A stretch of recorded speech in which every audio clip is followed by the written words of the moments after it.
Nay, pwede ba akong pumasok para mapagkwentuhan tayo maayos? Pasok ako. Nakita daw ni Sir Johnny na araw-araw daw, umulan bumagyo, ay nagtitinda pa rin kayo. Gusto ko mag-day off din kayo, kawawa yung anak mo. Mahal na mahal ka niya. Hindi na raw siya nag-asawa para sa'yo. Gaano mo ba kamahal si nanay? Hindi mahal. Hanggang kailan mo alagaan? Hindi mabubuhay.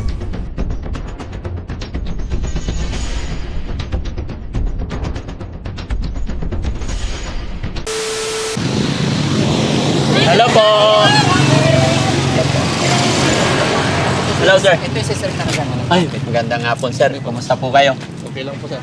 Anong meron dyan? Ano ba yung status nila?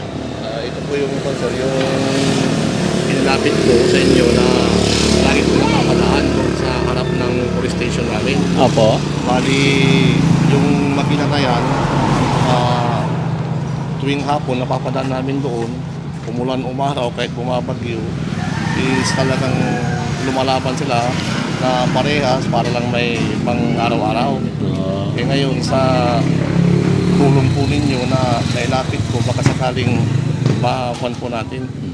Titignan natin sir. Opo. Pero bagamat hindi pa ako nakakarating, magta-thank you na ako sa inyo ngayon dahil napili nyo ang Team Daddy Frankie na lapitan. Ay, Malaking karangalan na mga punta dito sa lugar nyo. Pangalan nyo ulit sir? Johnny Karagan po. Active po kayo sir? Opo sir. Anong present po? Bayambang Police Station po. Salamat sir ah. Thank you sir. Kasama kayo sa video sir. Ay, sige po. Sige po, tuloy lang po kami.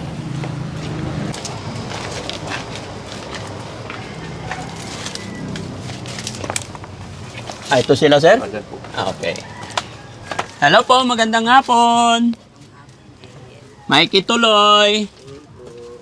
Hello Nay, kumusta? Anong pangalan ni Nanay? Natividad po. Natividad. Opo. Pangalan niyo yung Nati? Opo. Apelyido, Bidad. Hindi po. Jimenez. Natividad Jimenez. Opo. Ilang taon po kayo, Nay? Magsi-79 po sa Enero. 79. This coming January. Kumusta ang buhay-buhay, Nay? Ito, buhay mahirap. Buhay mahirap. Nay, magandang hapon ulit. Papakilala po ako. Opo. Ako po si Daddy Frankie. Opo. Malakas pa ba yung mata ni Nanay? Hindi, wala na po. Malabo na po. Hindi nyo na po ako nakikita. Hindi ko na nakikita pa din mukha. Sayang kung nakita mo sana ang pogi ko. Oo. Joke lang. Sinong kasama nyo dito? Yung anak ko na nagtitinda ng fishball. So ibig sabihin ang hanap buhay nyo magtitinda ng baseball. Opo. Araw-araw? Araw-araw po. Bumagyo, umulan, maaraw na sakali kami. Ay bakit? Siyempre, nagtitinda mo ng fishball. Ay ganon? Okay. Nay, pwede ba akong pumasok para mapagkwentuhan tayo maayos? Pasok po kayo. Pasok ako. Yung anak nyo po, nasaan? Andiyan po sa labas. Saan? Pwede makita? Yep. Ayan. Sir, magandang hapon. Pasensya ka na, nauna na ako pumasok. Upo ka, sir.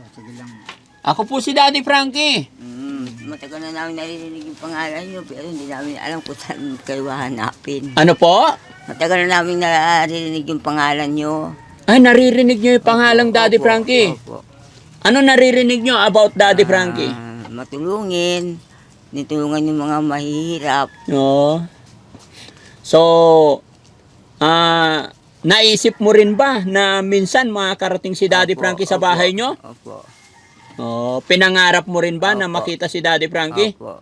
Wow. Mm-mm. Ano Kaya- pakiramdam? Nandito si Daddy Frankie ngayon? Hindi masaya. Ay, masaya. Papasalamat po kami kay Lord at nandito kayo. Inilapit ni Sir Gianni. Opo. Kayo sa amin. Sino si Sir Johnny? Yung pulis po. Yung pulis. Nakausap ko sa labas. Mm-mm. Kaya nag-thank you ako sa kanya. Opo. Dahil marami tayong mga kababayan kagaya ni Sir Johnny na concern po sa inyo. Nakita daw ni Sir Johnny na araw-araw daw umulan bumagyo ay nagtitinda pa rin kayo. Ilan po anak nyo, Lola? 10 anak ko. Oh, Kaya lang nag-iisa akong anak, wala akong kapatid. hindi. Yung anak nyo po, 10. 10. Asaan na yung 10 anak? 3 na po yung namatay. So may 7 pa. Opo. Asaan na yung 7? Nasa Cavite po yung mga iba. Hmm. Ito lang po ang kasama ko sa bahay. Hello, Tay. Siya ang pinakapanganay. Kasi, Ah, siya ang panganay. Opo, parang siya ang pangalawang ama. Ano nangyari sa'yo, Tay? Kumusta ka? Anong sakit ni tatay? Ano yun? Sa leeg, Kailan nagsimula yung sakit ni tatay? ano pa, yung 2023, 23. So, bali 2 years ka nang nagkakaganyan. 2 years na po. Paano nangyari? Anong simula niyan po? Yung sa init ng apoy, Opo. tapos mauulanan, yung parang napasma. Napasma ka. Kala ko inborn. So, ibig sabihin may pamilya ka rin, may asawa at anak ka rin. Wala po. Binata pa. Mm. Ba't di ka nag-asawa? Wala, ako na nag-isikaso sa kanila eh. Ano po? Ako na nag-isikaso sa kanila. Asawa niyo, Nay? Hindi. Hindi. Asan po asawa niyo? Namatay na po. Namatay na. Matagal na? Opo, noong 2003. So, ang nag-aasikaso sa inyo, itong anak niyong panganay. Opo. Eh, yung 6 ninyong anak, hindi pa ba sila umuwi dito? May sila nung namatay yung isang anak ko na namatay nitong Agosto 25. Oo. Tapos bumalik sila kaagad pagkatapos ng libing. Tay, kumusta ang benta araw-araw? Okay naman po, nakaka-raos din pambili ng ulam, bigas, gatas nila, gamot. Doon ko lahat kinukuha. Sa pagtitinda ng fishball. May bakal na yung bako eh. Oh. Oh, may bakal na. Binangga ko ng motor. Tay, hindi ka ba nahirapan sa sitwasyon mo? Balita ko kasi sinasama mo si nanay araw-araw. Oo. Ay, hindi ko naman pwedeng iwanan kasi dito, tamalabo ng mata, Mm-mm. wala siyang kasama.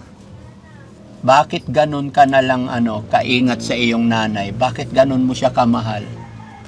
Mag-isa na lang po sila eh. Hindi pa pwedeng iwanan si nanay? Hindi pwede, malabo ng mata, baka matisod pa, Mm-mm. lalong problema. Opo. Kaya sinasama ko na. Kaya hindi ka nakapag-asawa dahil sa pag-aalaga kay nanay? Opo. Gaano mo ba kamahal si nanay? Siyempre, mahal. Hanggang kailan mo alagaan? Hanggang nabubuhay. Hindi ka ba tinutulungan ng mga kapatid mo?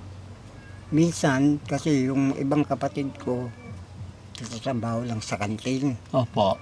Minsan, pag ano yung sweldo niya, mapapadala sa nanay ko. Pero Mhm. maliit lang. Mm-mm. Pero minsan, wala. Mm. May mga asawa na yung kapatid niyo po. Meron po. Kaya dalawa lang kayo rito. Dalawa lang po. Sa inyo rin tong lupa?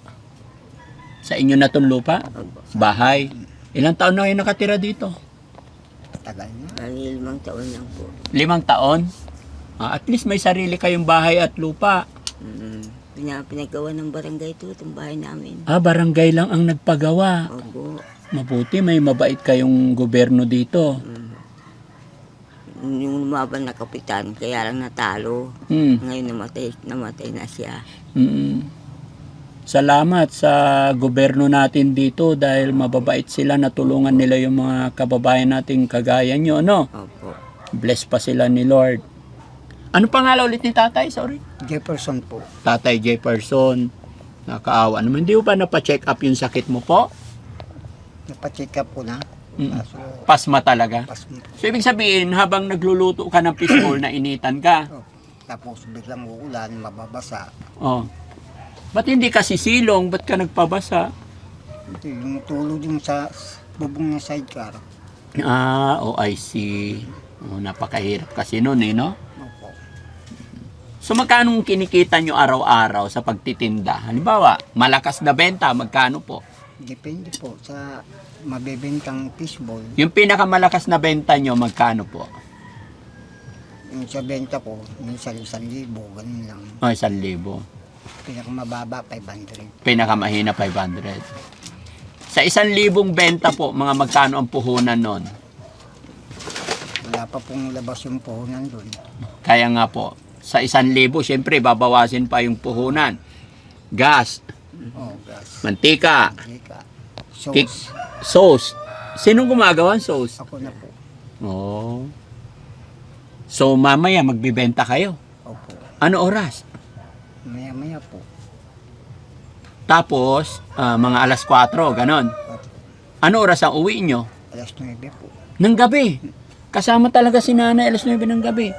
Doon kami sa harap ng 7-Eleven. Harap ng 7-Eleven. Araw-araw yun. Pag may pasok, nasa school kami. Mm-mm. May pagtapos ng uwian, doon diretso kami doon sa Kailan naman po ang day off nyo? Wala. wala, hindi ako nagliligo. Hindi kayo nagde-day off. Kahit Sabado, Linggo, Mm-mm. May pasok pa rin. may pasok kami. Ano ba yan? Malapit. Lola, malapit ng Pasko. Opo. Anong wish mo this coming Christmas? Sana magkaroon kami ng masaganang buhay. Opo. Masaya. Masaya. Mga masayahin naman si Lola eh. Parang walang problema eh. No? Siyempre, pag iniisip mo yung problema, lalo kang tatanda. Opo. Dapat tawanan mo yung problema mo. Ay, ganon. Kaya laging naka-smile si Lola. No? Oo. Pero syempre, may gusto ka, sa Pasko, may pangarap kang maging. Parang may gusto kang mangyari this coming Christmas. Ano po? Ano po yung gusto mo? Maayos lang po yung bubong ng bahay namin. Maayos lang bubong. Okay naman na yan. Bagong yero. Yun po yung nilipat ng hangin. Yung Yung terrace. Opo. Gusto mo mapaayos. Opo. Luma na ba yung terrace nila? Buro-buro. Sino yung kapitbahay niyo dyan sa harap, Lola? Mga ako yung manugang ko sa pamangkin. Mga kamag-anak din. Okay. Lola, kilala mo na ako. Gaya na sinabi ko, ako si Daddy Frankie. Opo, okay. No? Po. Masaya ka na nandito ako ngayon. Opo. Lola, gusto ko mag-day off kayo. Ha? Opo. Gusto ko mag-day off din kayo. Kawawa yung anak mo. Mm. Mahal na mahal ka niya. Hindi na raw siya nag-asawa para sa'yo. Sana lahat ng anak kagaya mo mapagmahal sa magulang, no? Swerte nyo po, may anak kayong napakabait. Opo. Gaano kabait yung anak nyong yan? Wala siyang kaparis. Walang kapares. Paano mo siya ilarawan sa akin? Paano mo ilarawan tong anak mong panganay? Mapagmahal siya. Mapagmahal. Opo. Kumusta naman yung 6 mong anak? Minsan, nangungumusta rin sila dito. Mm. Minsan, pag walang-wala sila, pasensya na kay mama, wala. Wala kami may bibigay. Okay. Si kuya muna bahala sa inyo. Mm. Lola, Opo. gaya na sinabi ko, ako si Daddy Frankie, mga charity vlogger po kami. Opo. Naka-video po tayo. Opo. I-upload namin sa Facebook, YouTube. Okay lang po ba? Opo. Okay lang. Okay lang. Mapapanood ng mga anak mo to. Mm-mm. Baka may gusto kang sabihin sa mga anak nyo po. Baka may panawagan ka sa kanila, lalo na magpapasko na. Sana maalala nila kami padalhan ng Christmas. Pamasko. Ibig mo sabihin, nakalimutan ka na nila. Minsan nakakalimutan. Minsan na kami. nakakalimutan. Oo. Sana nga maalala nila ang nanay, no? Lalo na yung panganay ko, 2 taon nang hindi nagpaparamdam dito sa amin. Oh, Yung so sad na. pinakapanganay niya. Oh, Nakalimutan na niya ang bayambang. nakalimutan na. Kaya nga, Nay. Lola, nakabidyo po tayo. Yan, tingin ka sa camera, Lola. Ito. Oh, sige, manawagan ka sa mga anak mo. Go. Derlin, andito kami sa bahay. Dapat maalala mo rin akong padalhan o kumustahin. Hindi ka natawag sa amin. Kinalimutan mo ng bayambang. Hindi mo na kami maalala.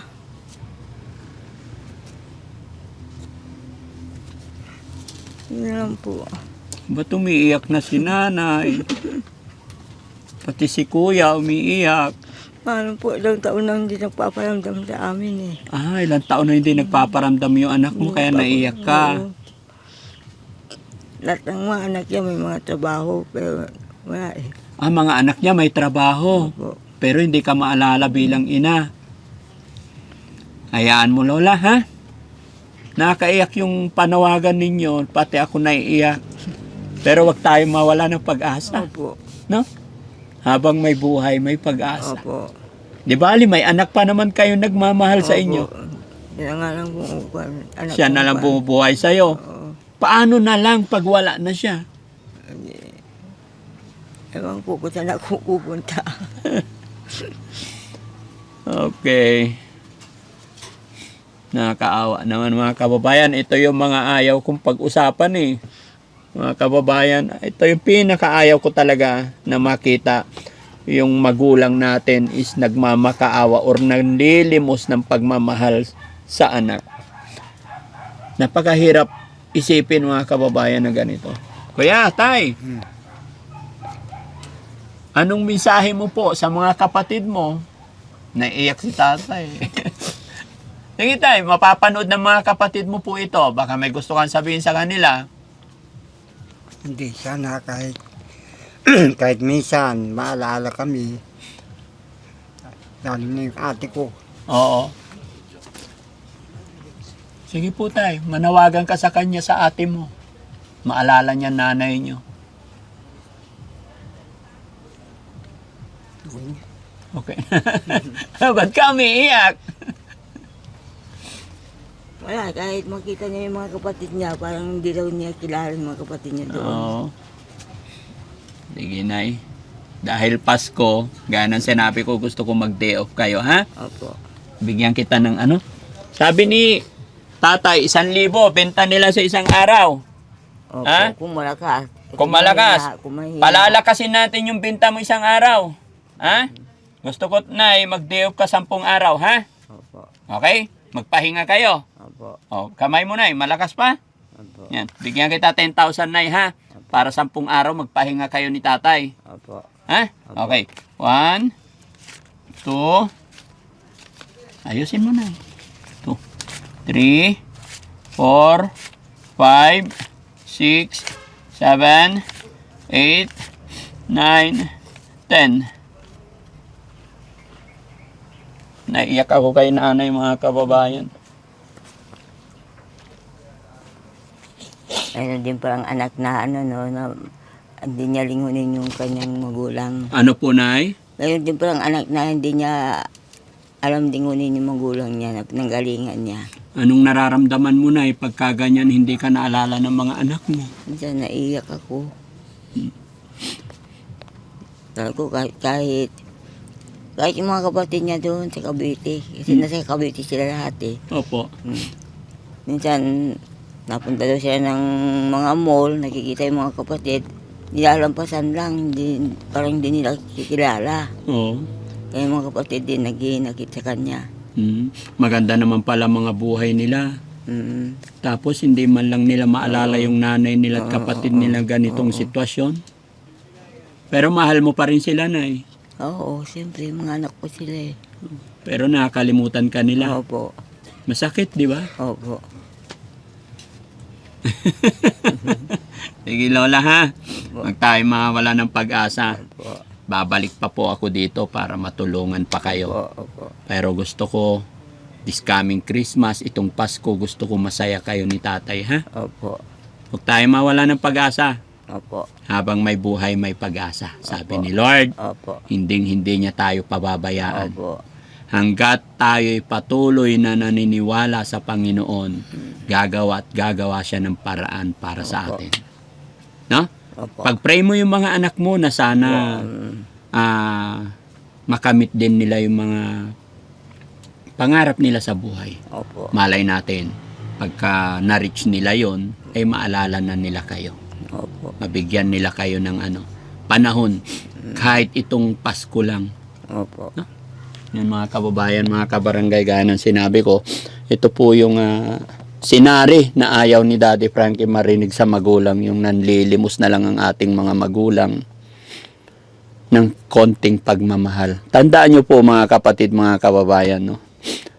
Saan man tayo makakarating, ano't ano man meron tayo dito sa mundong ibabaw, siguro hindi tayo magkakaroon or hindi tayo tatayo dito sa mundong ibabaw kung hindi dahil sa ating mga magulang. Kaya mga kapatid, habang nabubuhay pa ang ating mga magulang, bigyan natin sila ng kaunting oras, panahon. Mapasyalan man lang natin sila. Oo, lahat tayo may mga pamilya na, pero bigyan natin ng oras, panahon ng ating mga magulang. Huwag nating hintayin mawala na sila. Saka natin sila papasyalan. Saka natin sila bibigyan ng bulaklak, magandang libingan, magandang ataol. Wala na pong saysay yun. Pinakamainam habang nandyan pa ang ating mga magulang, gawin natin. Iparamdam natin yung pagmamahal natin. No? Opo. Sige, Lola, hindi na ako magtatagal ha. Opo. Pansamantala ako'y magpapaalam. Pasensya na po kayo at naka-ano kayo sa sasahig. Po, Pasensya na po kayo at wala kayong upuan. okay lang po. Ba't wala kasi kayo upuan? Wala po eh. Wala pambili. Dalawa lang po yung upuan namin. Eh. Dalawa lang. Opo. Paano kayo natutulog dito, Lola? Ang sikip. Dito ako. Yung anak nyo? Dito sa baba. Dito sa baba. Kuya, yung nararamdaman mo, ganyan lang naman. Pero normal naman lahat. Ano masasabi mo po? Nakatanggap kayo ng blessing sa araw na to. Maraming salamat po kay Daddy Frankie, Sir Caragan. Ito mga kasama. At nakarating kayo dito sa bahay namin. Thank you kay Lord. Salamat po kay Lord. Laban lang. Laban lang. Laban lang. Nung nadisgrasya ako dati, Baby Frank, siya nga nag-alaga sa akin sa ospital eh. Sa lahat. Siya nagpapaligo sa akin, sa lahat ang ano. Ilang taon ka sa ospital, Lola? Ano, Ay, ilang buwan? Gaano katagal? 2 linggo. Napaka... 25 mil lang ang binigay sa akin dito. Naghanap pa kami ng pandagdag sa pambili ng bakal. Nadisgrasya po nila kayo, nabangga kayo, gano'n? Opo. Nakabangga sa akin PWD. PWD rin. PP na bingi pa. Patay. Nagda-drive. Opo. Paano nangyari? May yung motor. Mio na motor. Opo. Okay na yun, Lola. Tapos naman na yun. Opo. Pasalamat na lang natin. Hindi kayo napuruhan, kumbaga okay pa rin. No? Opo. So, Tay, yung sinabi ko, gusto ko po mag-day off kayo. Gusto ko magpahinga kayo ni nanay. Ang init. No? Kailan ka magtitinda? Mamaya-maya. Sabi ko mag-day off eh. May tinda pa ako. May tinda pa bukas. Okay, nasa inyo po yan. Pero sa inyong desisyon pa rin yan. Basta ako nagbigay ng kaunting tulong para, ayun, makagaan ng konti sa hirap ng inyong dinadanas. Pero hanggat maaari, gusto ko, magpahinga kayo kahit isang araw. Pasyal kayo sa Jollibee, kain po kayo. Minsan, kalimutan natin yung problema. Opo. Enjoy natin yung buhay. Sabi nga nila, wag natin sayangin ang bawat sandali ng buhay natin. Kailangan natin maging masaya, okay? Opo. Ipaubaya natin kay God ang lahat. No? Siya lang ang nakakaalam. Tama. Kaya magpahinga kayo kahit isang araw lang. Kain kayo ni tatay sa Jollibee, ha? O, bye-bye po. No? So, yun mga kababayan, mga kabarangay, muli po ako'y magpapasalamat sa inyong lahat. Bago matapos ang bidyong ito, lahat ng viewers natin, lahat ng nanonood, nanaisin kong magpapasalamat sa inyong lahat. Hindi po magagawa ng isang Daddy Frankie yung pagtulong na ito, kagaya na nangyari, kagaya ng naiabot natin kay Lola, kung hindi po dahil sa inyo. Kaya mga viewers natin, saan man nakarating ang bidyong ito, maraming salamat po sa inyong lahat. At syempre sa mga kababayan nating OFW, mga kababayan natin na nasa ibang bansa, maraming salamat sa walang sawang pagsuporta kay Daddy Frankie. At syempre sa taong lumapit sa Team Daddy Frankie, kay Sir Caragan, maraming salamat. Saludo po ang Team Daddy Frankie sa inyo. At syempre sa Team Rise Above, maraming salamat po, headed by Tita Annie S. Mga sponsor natin, lahat po ng ating sponsor, maraming salamat. Kay Beautiful Purisa Joy Peñas, kay Manong Jo, maraming salamat. Kay Rose Gorgeous, thank you so much po sa parating pagsuporta ninyo. Kay Ma'am Inday Okray TV, shoutout po sa inyo. Rick Aningat, Team Saltik, ayan. Mabuhay po tayong lahat. Kaya Juby Vlog, shoutout po. No? Maraming salamat sa atin lahat mga kababayan. Daddy Frankie po, anak ng Pangasinan. From Pangasinan, mabuhay po tayong lahat. God bless.